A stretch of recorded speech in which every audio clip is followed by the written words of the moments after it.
یہ جو آیت ہے 7 سمندروں کی چابیاں اسی آیت کے اندر ہے.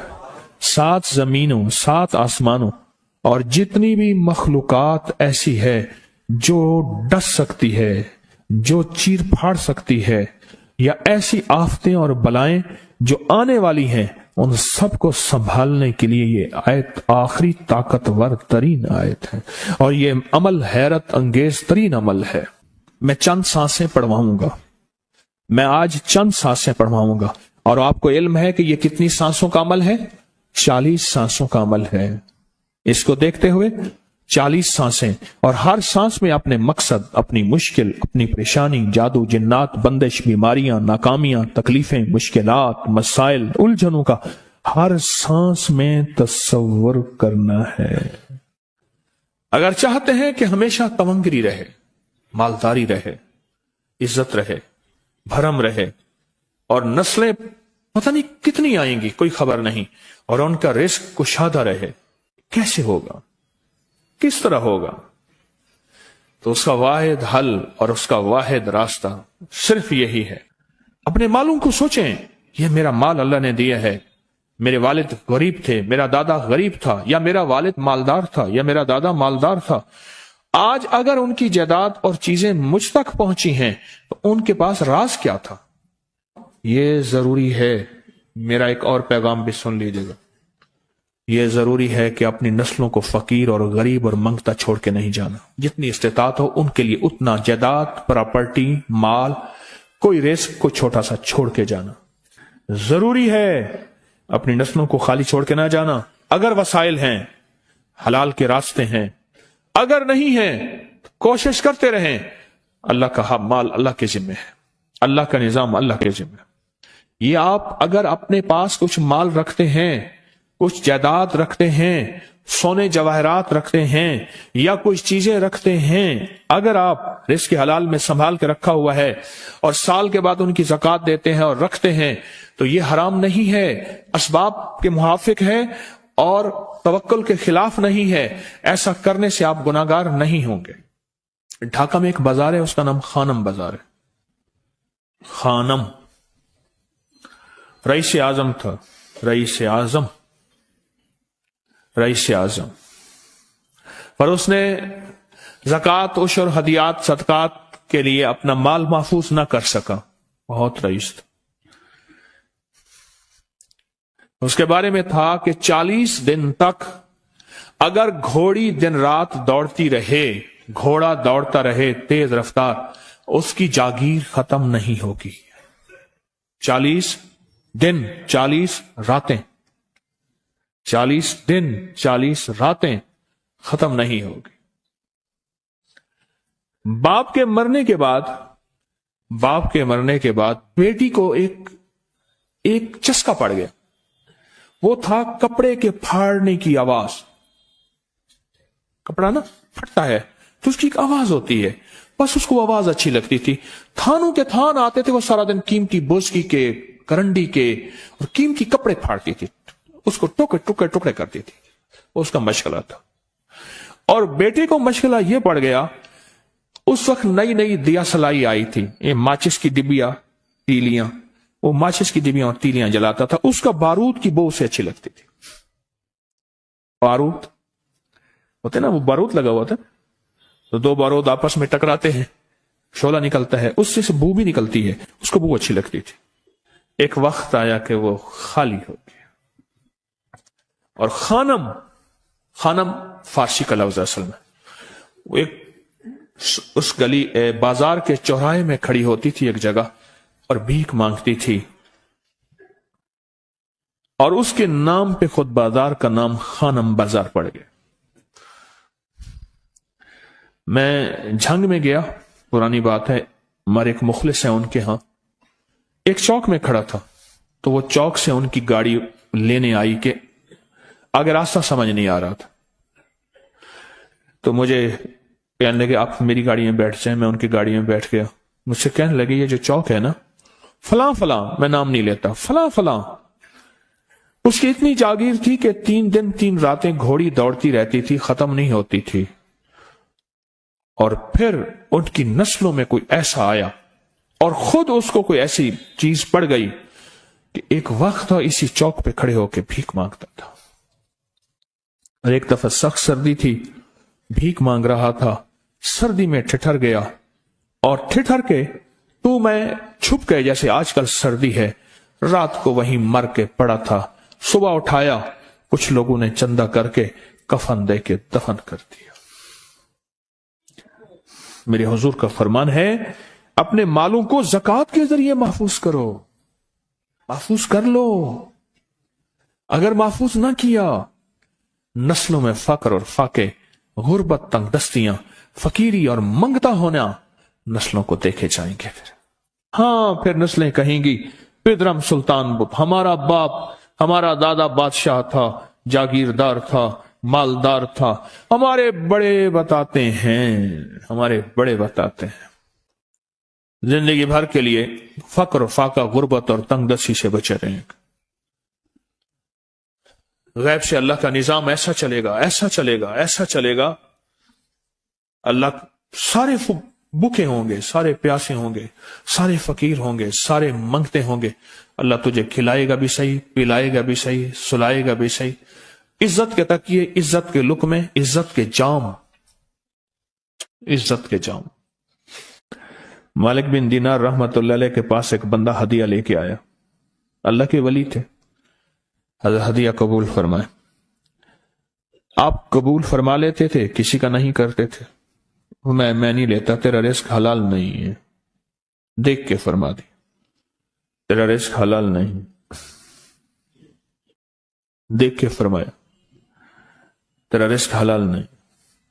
انہیں حضور حلال ہے، فرمایا نہیں ہے. تو اچھا فرمایا ایسا کر، یہ رزق لے جا جو مجھے ہدیہ دیتا ہے. تجھے سب سے زیادہ جو مستحق، ضرورت مند ملے اس کو دے. دینے کے بعد پھر اس کا پیچھا کر. تو ان پیسوں سے کرتا کیا ہے؟ اب مرشد کا حکم تھا، فرمان تھا، کیا. دیکھا تو ایک لولا، لنگڑا، اپاہج، معذور، اندھا، کانا، کپڑے خستہ حال، بالکل بے بس، اور بھیک مانگ رہا ہے. اس کا دل نرم ہوا اور کہا کہ اس سے بڑا ضرورت مند پھر کوئی نہیں ہے. اس کو جا کے مال دیا، پیچھا کیا.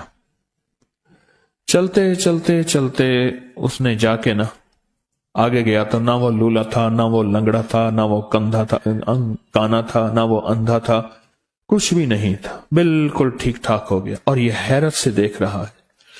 کرتے کرتے جا کے اس نے ان پیسوں سے حرام کام کیا.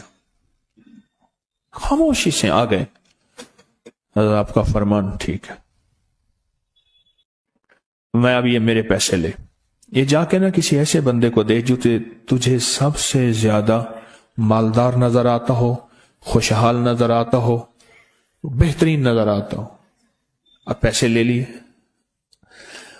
اب دیکھا تو ایک صاحب ہے، بڑے قیمتی گھوڑے پہ، لاجواب پوشاک ہے، اور بہت اچھی حالت ہے ان کی، بہت اچھی حالت. سوچا کہ حضرت نے فرمایا تھا کہ سب سے زیادہ خوشحال کو دینا. اس کو جا کے پیسے دیے، اس نے لے لیے. اب اس کا پیچھا کیا. وہ ایسی دکان پہ گیا جہاں سے راشن لیا جاتا ہے. اس نے تھوڑا تھوڑا راشن لیا. حیران ہو گئے، اتنا مالدار آدمی ہے، ایسے راشن لے رہا ہے جیسے کوئی بندہ روز کی آئے روز کی کھائے، اتنا ضرورت مند. اس کا پیچھا کیا. پرانی حویلی تھی، پرانا محل نما ایک گھر تھا، ٹوٹا پھوٹا. اس کا جا کے دروازہ کھٹکھٹایا. ابھی اندر جانے ہی لگا تھا تو اس نے لگام پکڑ لی. اس نے دیکھا تو ہے تو وہی جس نے آج میری مدد کی ہے. کہا تجھے اللہ کا واسطہ ہے، اب مجھے اپنے حالات بتا دے. تو کہنے لگا تو نے جس کا واسطہ دیا ہے اور پھر تو نے میری آج مدد کی ہے، میں نے آج تک اپنے حالات کسی کو نہیں بتایا. میں رئیس اعظم تھا. تلک الایام نداولها بین الناس. اللہ کی طرف سے آزمائش آ گئی، اور فقر، فاقہ، غربت، تنگ دستی ختم، ہر چیز ختم ہو گئی. کئی دنوں سے میں بھی بھوکا ہوں، میرا گھوڑا بھی بھوکا ہے، اور یہ میں نے کپڑے سنبھال کے رکھے ہوئے ہیں. یہ ایک لباس ہے رکھا ہوا ہے، باہر اسی لباس میں نکلتا ہوں، کسی کو یہ شک نہ پڑ جائے یہ بھوکا ہے، یہ فقر کی حالت میں ہے، یہ غربت کی حالت میں ہے۔ میرے حال سے کوئی سوال کا دروازہ نہ کھولے، غور سے سمجھے گا، میرے حال سے کوئی سوال کا دروازہ نہ کھلے، میں ایسا حال بناؤں لوگ مجھے سوالی سمجھیں، تو کچھ لوگ زبان سے سوالی نہیں ہوتے۔ میرے آقا کا فرمان ہے اپنی بیماریوں کا صدقے کے ذریعے علاج کرو، اور صدقہ، یہ سارا واقعہ سنانے کا مقصد تلاش کرو، زکوٰۃ تلاش کرو، کس کو دینی ہے، کون ضرورت مند ہے، کون ایسا ہے جس کو بظاہر لوگ مالدار سمجھتے ہیں، اندر سے خالی ہے، کھوکھلا ہے۔ ہوا یہ، ایک خیر کے کام کے لیے پیسے جمع کرنے تھے، خیر کے کام کے لیے اس وقت 24,000 تھا، بہت بڑی رقم تھی، 24,000 مجھے چاہیے تھا۔ تو کہنے لگے کہ میں نے سوچ کے کہاں سے لے آؤں، ہے نہیں، روز کماتا ہوں، بچوں ٹھیک ہیں، گھر پل رہا، دودھ لاتا ہوں، بیچتا ہوں، ایک نظام ہے، میری سردی گرمی بارش طوفان کی ترتیب چل رہی ہے، کہاں سے لاؤں؟ تو کہنے لگے خیال آیا یہ موٹر سائیکل نہ بیچ دوں، فوراً اٹھا موٹر سائیکل لے گیا، غالباً مجھے بتایا کہ 28,000 کا یہ یاما موٹر سائیکل بکا، اور بیچنے کے بعد میں نے اٹھا کے سارے پیسے 24 ادھر دے دیے، باقی رکھ لیے، اب خالی ہو کے بیٹھ کے پھر مصلی بچھا کے اللہ سے مانگنا شروع کر دیا، اور مانگتے مانگتے عالم یہ ہوا کہ میں فقیر ہو گیا۔ اللہ نے مجھے 4 دن آزمایا، اس نے الفاظ جو استعمال کیے نا، پنجابی کا لفظ، وہ اللہ نے نا 4 دن منو دب کے رکھا۔ ہاں، لاہور کی پنجابی اور فیصل آباد کی پنجابی میں بڑا فرق ہے، فیصل آباد کی پنجابی خالص سکھوں والی پنجابی ہے، لاہور کی پنجابی میں بڑا فرق ہے، دب کے رکھا۔ تھوڑا سا آزمائش آتی ہے، اللہ دیکھتا ہے کچا ہے یا پکا ہے۔ کہا بس، اس کے بعد میں نے اللہ سے کہا، اللہ، طارق بن زیاد نے ساری کشتیاں جلا دی تھیں، اور کہا کہو اب بتاؤ اپنی فوجوں کو کہاں بھاگو گے، ادھر بھی موت ہے ادھر بھی موت ہے، پھر لڑتے لڑتے مر جاؤ، پیچھے سمندر کی موت، ٹھیک، اور آگے دشمن کی موت ہے، کشتیاں ساری آگ لگوا دی، آپ کرو، بولو کیا کرو گے، بولو کیا کرو۔ اللہ نے سارا نظام فتح دے دی، کامیابی دے دی، اور کہا پھر اللہ نے میرے لیے جو دروازے رزق کے کھولے ہیں، اب مجھے کوئی بھی چیز ضرورت ہوتی ہے، میں گھر کی چیز بیچ دیتا ہوں، اور بیچ کے اللہ کے خزانوں میں دیتا ہوں بغیر سوال کے۔ اس کے الفاظ ہیں، کیا الفاظ ہیں؟ بغیر سوال کے اللہ مجھ پہ رزق کے دروازے کھول دیتا ہے، اللہ میری ضرورتیں پوری کر دیتا ہے، اللہ نے مجھے خوشحالی دی ہے۔ اور مجھے کہنے لگے سارے گر مجھے حاجی صاحب نے بتائے تھے، اللہ سے لینے کے سارے گر یہ مجھے حاجی صاحب نے بتائے تھے۔ تو آپ کو ایک لفظ کہہ رہا ہوں، جس کو بھی دیکھیں گے کہ اس کی نسل در نسل، نسل در نسل رزق کے دروازے ہیں، تو وہ کھلیں گے صرف دینے کے نام پہ، سوال کے دروازے کھولنے کے نام پہ، سوال کے دروازے کھولنے کے نام پہ کبھی نہیں کھلیں گے، ورنہ رزق آج کل کے ماڈرن جوئے میں چلا جائے گا۔ آج کل کے ماڈرن جوئے آئے ہوئے ہیں، اپنے رزق کو، میرے آقا کا فرمان ہے، اور بیماریوں کا علاج صدقوں سے کریں، اور صدقے سے مراد صرف بکرا نہیں، صدقے سے مراد صرف سریاں نہیں، صدقے سے مراد کالے مونگ نہیں، صدقے سے مراد تیل سوئیاں نہیں، صدقے سے مراد، یہ میں مختلف آپ کو تک انداز بتا رہا ہوں۔ یہاں LOS ہے لاہور کے ساتھ، یہ پہلے نہیں بنا تھا، نالا تھا، نالے کے ادھر ایک سمن آباد کی طرف سڑک جا رہی ہے، پرانی بات ہے، وہاں کچھ بندے نے کتابیں لگائی ہوئی تھی، بندے نے کتابیں لگائی ہوئی تھی، میں کتابیں دیکھ کے تو آ گیا، پھر دل میں آیا کہ یہ ضرورت مند ہے۔ ہمارے ایک مخلص ہیں، ہمارے دوست فیصل شمسی، میں نے ان کو بڑا نوٹ دیے، میں نے کہا جا کے نا اس کو کسی طرح رکھ کے پھر چلا جاتا ہوں، کیونکہ مجھے لگتا ہے وہ خوددار آدمی نہیں لے گا، اور انہوں نے ایسا کیا۔